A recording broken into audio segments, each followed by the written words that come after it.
The South African National Defence Union has issued a stark ultimatum to the National Defence Force, threatening widespread protest action if allowance payments owed to soldiers deployed on peacekeeping missions to the Democratic Republic of the Congo are not settled immediately.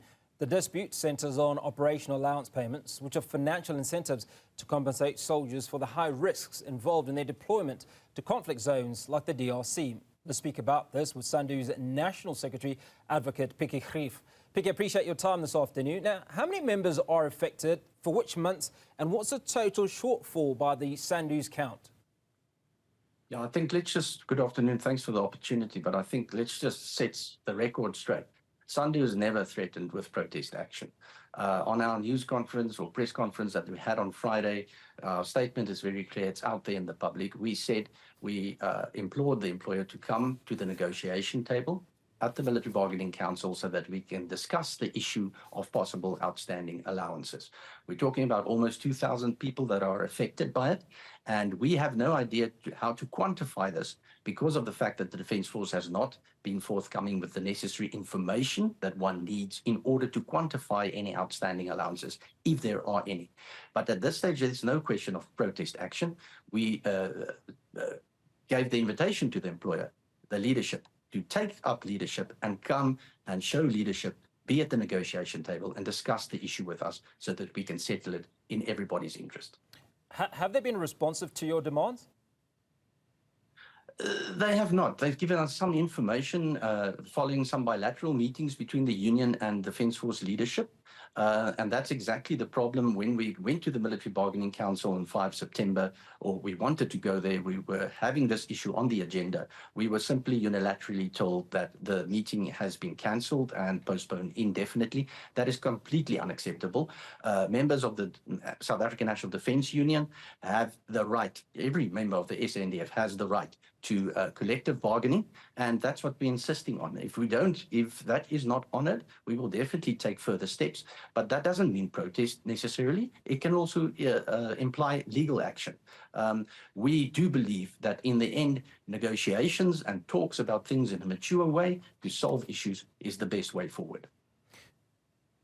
So 5 September obviously is when you had the meeting scheduled. This meeting was then subsequently cancelled without any communication. So let's unpack some of the options. You've talked about the legal option, but there's also the protest action. But you said it's not part of your arsenal of artillery on how to deal with this issue should you not get further response. Yeah, not at all. I think what maybe was misunderstood is that we referred in our media statement that there are certain groups within the SANDF amongst these people who are affected who would like to go into protest action.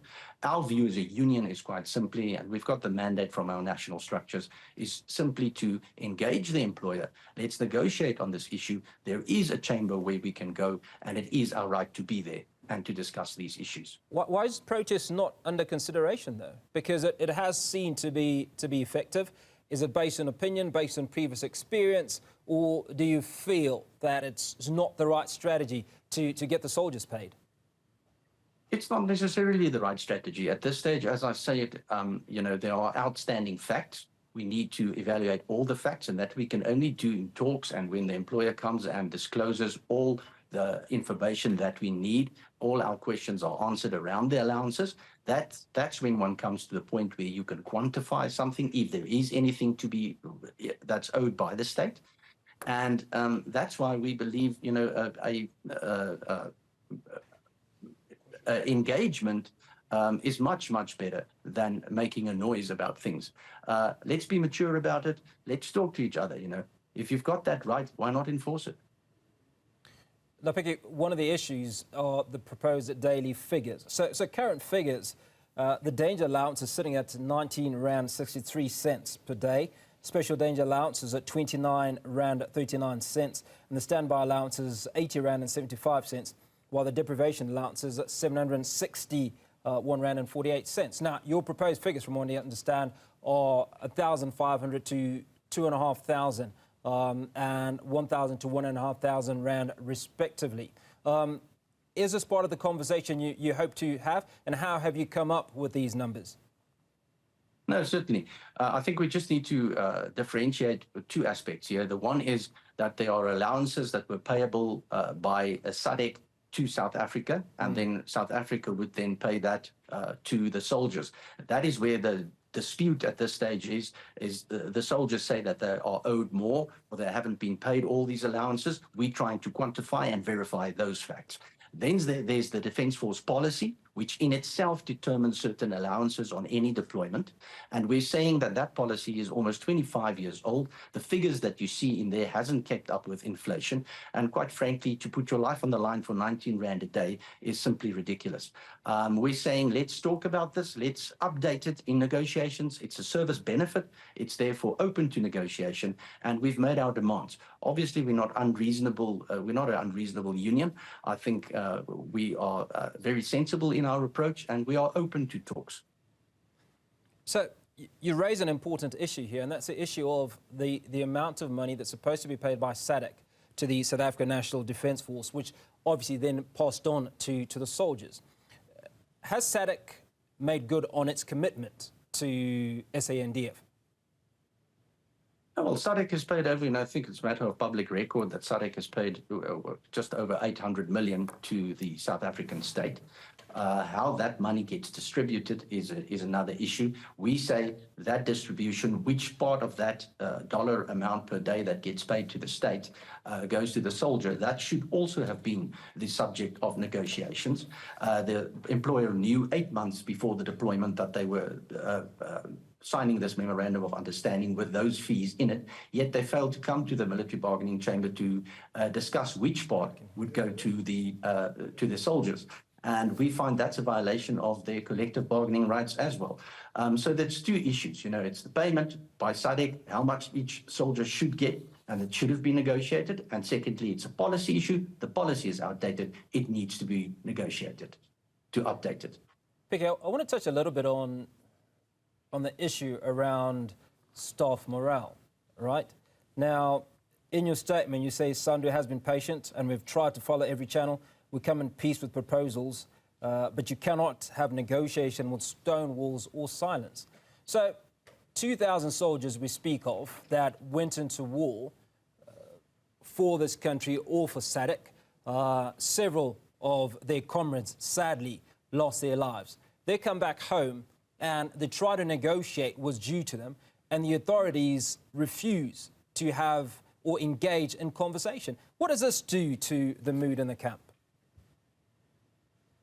No, obviously, it causes a lot of negativity, especially amongst those who had to endure those circumstances.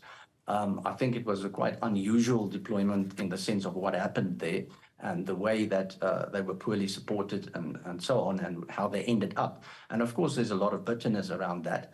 And so when they come back home and they feel that they're unheard, then obviously, people are going to get upset. And what we're trying to do as a union is we're trying to calm the emotions and appeal to rational engagements. But then we're talking about management now, that they have to come to the party. They have to accept that they are part of this marriage between the union and management, and they must play their part and respect people's rights and respect people's views and come and engage in a way, where you are prepared and mandated to discuss issues. That's all that we're calling for. Now, what would trigger protest, and what does last resort look like within a disciplined force? I mean, you've talked about it's not in the agenda, but at some point, if this continues, then the murmurings and the conversations by some of your members are likely to escalate. Yeah, let me just firstly say, of course, not every member of the SANDF is a member of the union. Only 1 in 3 soldiers are unionized. So obviously the murmurings and the dissatisfaction can also come from places outside of the union within the SANDF. The fact of the matter is, if you look at the general regulations to the Defence Act, the soldiers do have the constitutional right to protest in private capacity, of course, unarmed and peacefully. That is always an option to anyone in the SANDF.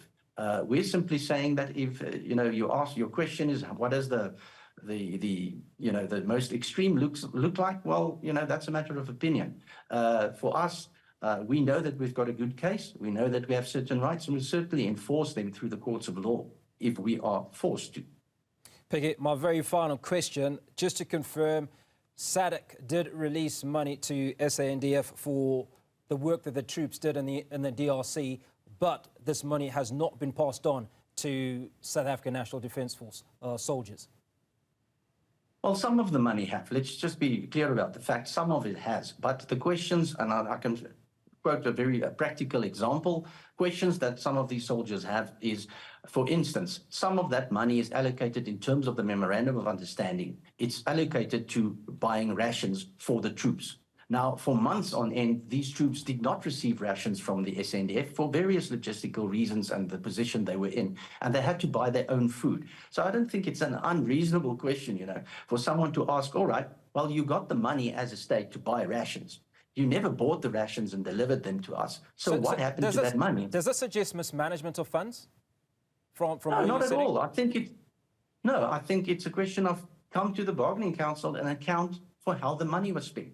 It's not only our right and the soldiers' right to know it, it's the South African public's right to know how that 800 million rand was spent. But Pikkie, it's not for us to say. So if you allow me to come in, if money is being paid for soldiers' upkeep and welfare, in the midst of a critical time in their lives where they're literally fighting for their lives, and that money is not sent to them, and you have no idea where it is, does it not suggest mismanagement, or are you convinced that it was an oversight?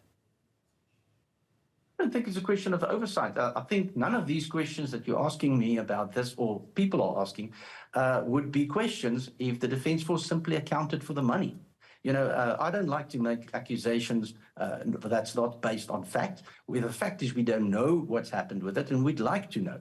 But that's on management. They need to come and account to the public what they did with that money.